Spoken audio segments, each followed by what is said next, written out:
ধৃত পড়ুয়াদের মুক্তি দিন, এবার শুভেন্দুকে ডেডলাইন দিল ককরোচরা। কেন্দ্রের দেওয়া প্রতিশ্রুতি ভঙ্গ হচ্ছে বাংলায়, অভিযোগ তুলেছে সিজেপি। আটকে রাখা যাবে না কোনো আন্দোলনকারী পড়ুয়াদের, তাদের বিরুদ্ধে সমস্ত এফআইআর প্রত্যাহার করতে হবে। মুখ্যমন্ত্রী শুভেন্দু অধিকারীকে বার্তা আরশোলাদের। সিজেপির সমর্থনে ধর্মতলায় ছাত্র আন্দোলনের শতপ্রণোদিত মামলা সহ 6টি অভিযোগ দায়ের, চলছে গ্রেপ্তারিও। সম্রাট চৌধুরী ও শুভেন্দু অধিকারী, জেপি নাড্ডা ও জিতেন্দ্র সিং এর দেওয়া প্রস্তুতি ভঙ্গ করবেন না। আন্দোলনকারীদের বিরুদ্ধে দায়ের করা সমস্ত ফৌজদারি মামলা প্রত্যাহার করুন। এক স্যান্ডেলে বিহার এবং বাংলার মুখ্যমন্ত্রীকে ট্যাগ করে ককরোচ জনতা পার্টির তরফে বিশেষ বার্তা। টানা 36 দিনের আন্দোলনের পর আপাতত দিল্লির যন্তর মন্তরের মঞ্চ থেকে সরে দাঁড়িয়েছে ককরোচ জনতা পার্টি অর্থাৎ সিজেপি। কেন্দ্রের পক্ষ থেকে লিখিত প্রতিশ্রুতি পাওয়ার পর আন্দোলন প্রত্যাহারের ঘোষণা করা হলেও সিজেপি স্পষ্ট জানিয়ে দিয়েছে, আন্দোলন শেষ হলেও তাদের নজরদারি শেষ হয়নি।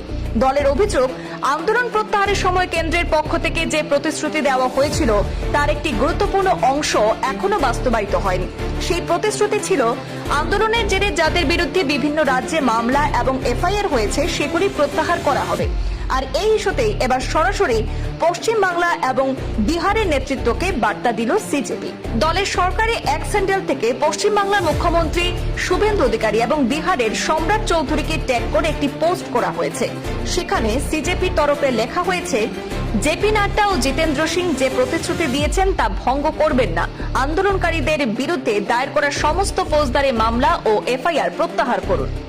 সিজেপির দাবি, দিল্লিতে আন্দোলন প্রত্যাহারের সময় সরকার স্পষ্টভাবে জানিয়েছিল, শান্তিপূর্ণভাবে বাড়ি ফেরা আন্দোলনকারীদের বিরুদ্ধে নেওয়া আইনি পদক্ষেপ প্রত্যাহার করা হবে। কিন্তু বাস্তবে এখনো বিভিন্ন রাজ্যে সেই প্রক্রিয়া সম্পূর্ণ হয়নি।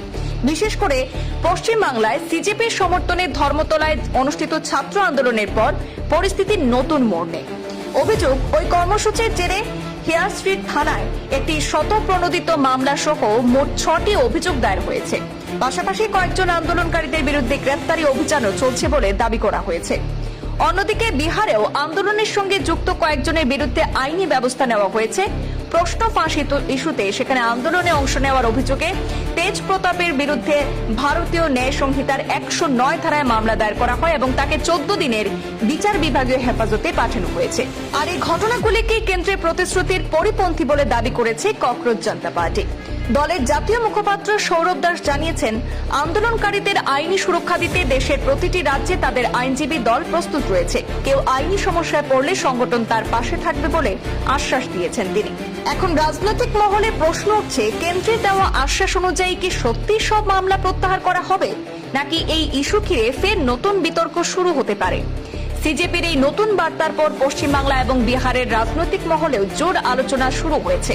এখন নজর, সংশ্লিষ্ট প্রশাসন বা রাজনৈতিক নেতৃত্বের তরফে এই দাবির বিষয়ে কোনো আনুষ্ঠানিক প্রতিক্রিয়া আসে কিনা। ব্যুরো রিপোর্ট, পূর্বাঞ্চল প্রতিদিন।